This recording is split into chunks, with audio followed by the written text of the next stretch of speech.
សួស្តីបងប្អូនទាំងអស់គ្នាសូមស្វាគមន៍មកកាន់ Channel របស់ខ្ញុំបាទបើសិនជាអ្នកទាំងអស់គ្នាចង់ចាប់ផ្ដើមរកលុយអនឡាញជាមួយនឹង Facebook ឬក៏ YouTube អញ្ចឹងការមាន Gmail account គឺជារឿងដ៏ចាំបាច់ជាទីបំផុតក្នុងវីដេអូនេះខ្ញុំនឹងបង្ហាញបងប្អូនទាំងអស់គ្នានៅរបៀបបង្កើតនៅ Gmail account ជាដំណាក់កាលពីដំបូងរហូតទៅដល់បងប្អូនទាំងអស់គ្នាអាចយកទៅបង្កើតYouTube ដើម្បីរកលុយក៏ដូចជា Facebook ឬក៏យកទៅប្រើប្រាស់ជាប្រយោជន៍ផ្សេងៗនៅក្នុងតាមរយៈអនឡាញឬក៏ផ្សេងៗបាទអញ្ចឹងយើងចូលទៅចាប់ផ្ដើមបង្កើតអនុវត្តនៅការបង្កើតនៅ account Gmail ទាំងអស់គ្នាបងប្អូនទាំងអស់គ្នាអូខេតោះនេះអញ្ចឹងឥឡូវយើងចូលមកអនុវត្តការបង្កើតនៅ Gmail account ទាំងអស់គ្នាអញ្ចឹងបងប្អូនបើក Chrome របស់បងប្អូនមកបាទខ្ញុំបើក Chrome ហើយកន្លែងនេះបងប្អូនអញ្ចឹងបងប្អូនវាយពាក្យបើក Chrome ហើយបើក tab ថ្មីបងប្អូនវាយពាក្យថា Gmail មកបាទ Gmail ប៉ុណ្ណឹងគឺបងប្អូន enter ទៅបាទវានឹង load មកដល់ទីនេះហើយបាទអញ្ចឹងមកដល់កន្លែងនេះគឺបងប្អូនយកពី create Gmail account កន្លែងនេះណាបងប្អូនបាទអញ្ចឹងបងប្អូនចុចលើនេះមកបាទបងប្អូនមកដល់ចំណុចនេះគឺបងប្អូននឹងឃើញមានការណែនាំរបស់ Gmail អីផ្សេងៗអញ្ចឹងណាអញ្ចឹងបងប្អូនទាញមកក្រោមបងប្អូនបាទមើលកន្លែងនេះបាទដល់កន្លែងនេះគឺបងប្អូនចុចយកពាក្យថា create an account ចុចលើនេះមកបងប្អូនបាទអូខេមកដល់កន្លែងនេះគឺមានឲ្យ sign in កន្លែងនេះគឺយើងមាន email ហើយវាឲ្យយើង sign in ចូលបងប្អូនអញ្ចឹងយើងបង្កើតថ្មីបងប្អូនចុចយកកន្លែងខាងក្រោមនេះវិញណា create account អូខេបងប្អូនចុចលើនេះមកបាទអញ្ចឹងយើងចុចលើនេះវានឹងចេញ3ឲ្យយើងទី1គឺយើងបង្កើតសម្រាប់ផ្ទាល់ខ្លួន for my personal use and ទី2គឺ for my child សម្រាប់កូនរបស់យើងទី3គឺសម្រាប់ការធ្វើការឬក៏ business អីផ្សេងៗណាបងប្អូនទាំងអស់គ្នាទី3គឺសម្រាប់ការធ្វើការឬក៏ business អីផ្សេងៗទាំងអស់គ្នាណាបងប្អូនទាំងអស់គ្នាអញ្ចឹងយើងយកទី1មកបងប្អូនយកទីប្រមាណក៏បានដែរប៉ុន្តែយកល្អបងប្អូនយកនិយាយទៅបងប្អូនយកទីប្រមាណក៏បានដែរប៉ុន្តែខ្ញុំយកទី1បងប្អូនណាបាទអូខេបន្ទាប់មកដល់កន្លែងនេះគឺយើងត្រូវដាក់បាទបំពេញទី1គឺឈ្មោះរបស់យើងទី2គឺនិយាយទៅបំពេញឈ្មោះរបស់យើងកន្លែងនេះណា first name and last name បាទអញ្ចឹងយើងបំពេញមកឧទាហរណ៍ថាឈ្មោះខ្ញុំបំពេញឈ្មោះរបស់ខ្ញុំគឺ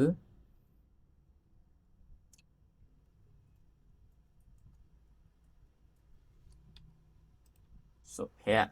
មេកន្លែងនេះបងប្អូនអាចដាក់ឈ្មោះបងប្អូនពេញមិនណាបាទនាមតកូលនិងនាមខ្លួនមកព្រោះ email គឺសំខាន់ពេលដែលយើងប្រើប្រាស់តែថ្ងៃក្រោយបាទអូខេខ្ញុំដាក់បែបនេះហើយខ្ញុំចុចពាក្យថា next បន្តមកទៀតបាទមកដល់កន្លែងនេះ basic information អញ្ចឹងបងប្អូនអ្នកគ្នាទី1គឺខែទី2គឺថ្ងៃទី2គឺតាក់ទងទៅនឹងឆ្នាំអញ្ចឹងយើងទី4នេះគឺ page អញ្ចឹងបងប្អូននេះថ្ងៃខែឆ្នាំកំណើតរបស់យើងបងប្អូនបាទអញ្ចឹងឧទាហរណ៍ថាបងប្អូនកើតនៅខែប្រមាណបងប្អូនឧទាហរណ៍ថាកើតនៅខែ5ថ្ងៃទីប្រមាណថ្ងៃទីបាទ26អញ្ចឹងទៅបាទហើយឆ្នាំប្រមាណឆ្នាំ1996អញ្ចឹងណាបងប្អូនបាទអញ្ចឹងបងប្អូនបំពេញមកថ្ងៃខែឆ្នាំកំណើតរបស់បងប្អូនបាទកន្លែងនេះគឺ gender យើងដាក់បើសិនជាស្រីយើងដាក់ female មកប្រុសដាក់ male មកណាបងប្អូនទាំងអស់គ្នាយើងយក male បាទបន្តមកទៀតគឺយើងយកពាក្យថា next នេះបងប្អូនកន្លែង page នេះបងប្អូនបើសម្រាប់ជាយោបល់របស់ខ្ញុំវាមាន4ក៏ប៉ុន្តែបងប្អូនត្រូវតែដាក់ទៅណា male female អីចឹងទៅបាទបន្តមកទៀតយើងចុចពាក្យថា next បងប្អូនទាំងអស់គ្នាបាទមកដល់កន្លែងនេះគឺ email សាក់ចេះឲ្យយើងថាយើងមាន3មេសុភ័ក្រ0ឬក៏មេសុភ័ក្រ540ឬក៏ទី3គឺយើងអាចបង្កើតដោយខ្លួនឯងអញ្ចឹងបងប្អូនបើជ្រើសរើសខាងលើនេះគឺទៅអូតូអញ្ចឹងបើសិនជាបងប្អូនចង់បង្កើតខ្លួនឯងឧទាហរណ៍ថាដាក់ឈ្មោះបែបណាអញ្ចឹងណាបងប្អូនចុចយកខាងក្រោមនេះអញ្ចឹងខ្ញុំអត់យកតាមការ suggest របស់ email ទេគឺខ្ញុំយកពាក្យ create own អញ្ចឹងឧទាហរណ៍ថាបាទមេឬមួយក៏ខ្ញុំដាក់ថាសុភ័ក្រដតមេអញ្ចឹងណាបងប្អូនទាំងអស់គ្នាបាទ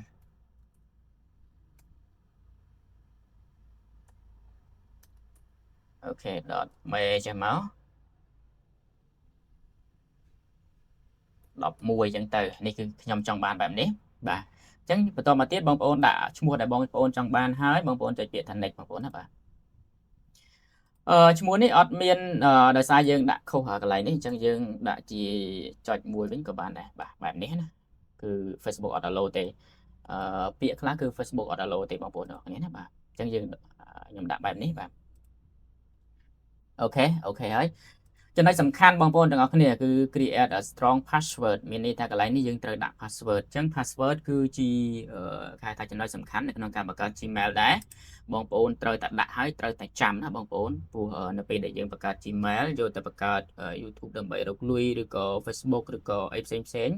យើង log in ទៅ device ផ្សេងគឺយើងត្រូវការ password នឹងឯងជាចាំបាច់អញ្ចឹងបងប្អូនត្រូវបង្កើតហើយបងប្អូនត្រូវចាំខ្លួនឯងណាបងប្អូនបាទអញ្ចឹងនៅខាងលើនេះបាទខ្ញុំដាក់ password របស់ខ្ញុំបងប្អូនដាក់ password បងប្អូនណាបាទ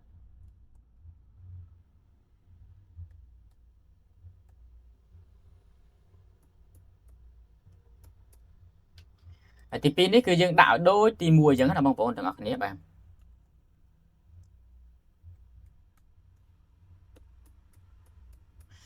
ចឹងបើសិនជាបងប្អូនដាក់កន្លែងនេះអត់ដូចគ្នាទេគឺវាអត់ឲ្យទេអញ្ចឹងខ្ញុំដាក់ហើយកន្លែងនេះបងប្អូនទាំងអស់គ្នាបងប្អូនអត់ច្បាស់បងប្អូនអាចចុចពាក្យសូខាងក្រោមនេះវានឹងបង្ហាញ password កន្លែងហ្នឹងណាបងប្អូនទាំងអស់គ្នាបាទឧទាហរណ៍បងប្អូនអត់ច្បាស់បងប្អូនអាចចុចមកវានឹងបង្ហាញបងប្អូនដែរបាទអញ្ចឹងបន្ទាប់ពីយើងបង្កើត password ហើយយើងយកពាក្យថា next បាទមកដល់កន្លែងនេះគឺទាមទារឲ្យ verify ទាក់ទងទៅនឹង phone number អញ្ចឹងយើងដាក់លេខទូរស័ព្ទមកណាដើម្បីទទួលបានកូដបងប្អូនទាំងអស់គ្នាបាទសំខាន់ដែរកន្លែងនេះព្រោះពេលក្រោយ Gmail ពេលដែលយើង log in អីផ្សេងវានឹងផ្ញើ password ហ្នឹងមកលេខទូរស័ព្ទហ្នឹងដែរបងប្អូនអញ្ចឹងបច្ចុប្បន្ននេះគឺ Gmail អាចនិយាយបានថានេះគឺជា security key មួយបាទបន្ទាប់ពីយើងដាក់ហើយយើងចុច next មកបាទ Gmail នឹងធ្វើការផ្ញើលេខកូដមកទូរស័ព្ទរបស់យើងហើយនេះខ្ញុំទទួលបានហើយអញ្ចឹងខ្ញុំវាយចូលបាទបន្ទាប់ពីវាយចូលហើយបងប្អូនទាំងអស់គ្នាចុចពាក្យថា next បាទអូខេមកដល់កន្លែង add recovery email នេះក៏សំខាន់ដែរអញ្ចឹងបើសិនជាបងប្អូនមាន email បងប្អូនគួរតែ add ចូលហេតុអីព្រោះនៅពេលដែលយើងភ្លេច password អីផ្សេងយើងអាចយក email ហ្នឹងទៅ recovery បានមានន័យថាទាញយក email របស់យើងនឹងបានក៏ប៉ុន្តែបើសិនជាបងប្អូនទើបតែបង្កើតថ្មីអត់ទាន់មាន email អត់ទាន់អីទេបងប្អូនអាចយកពាក្យ skip នេះបានណាបងប្អូនទាំងអស់គ្នាបាទអញ្ចឹងយើងកន្លែងនេះយើង skip មកសម្រាប់បងប្អូនអត់ទាន់មានបាទអូខេមកដល់កន្លែងនេះគឺ review your account បាទ information កន្លែងនេះអញ្ចឹងមានន័យថា account របស់យើងនេះគឺឈ្មោះរបស់យើងបាទហើយនេះជា Gmail របស់យើងបាទបើសិនជាអត់មានបញ្ហាអីទេអត់ផ្លាស់ប្ដូរទេបងប្អូនចុចពាក្យថា next នេះមកបងប្អូនណាបាទ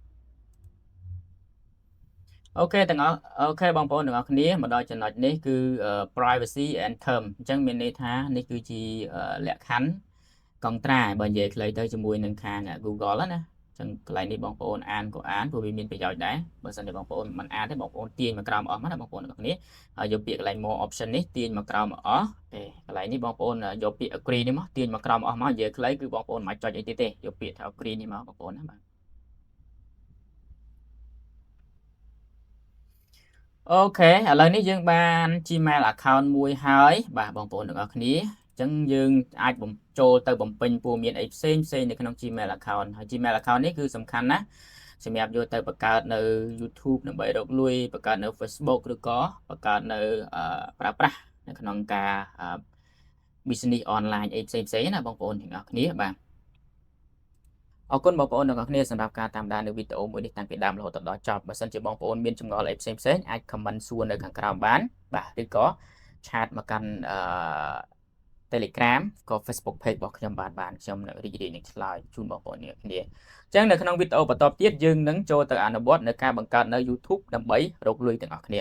អរគុណបងប្អូនទាំងអស់គ្នាបាទ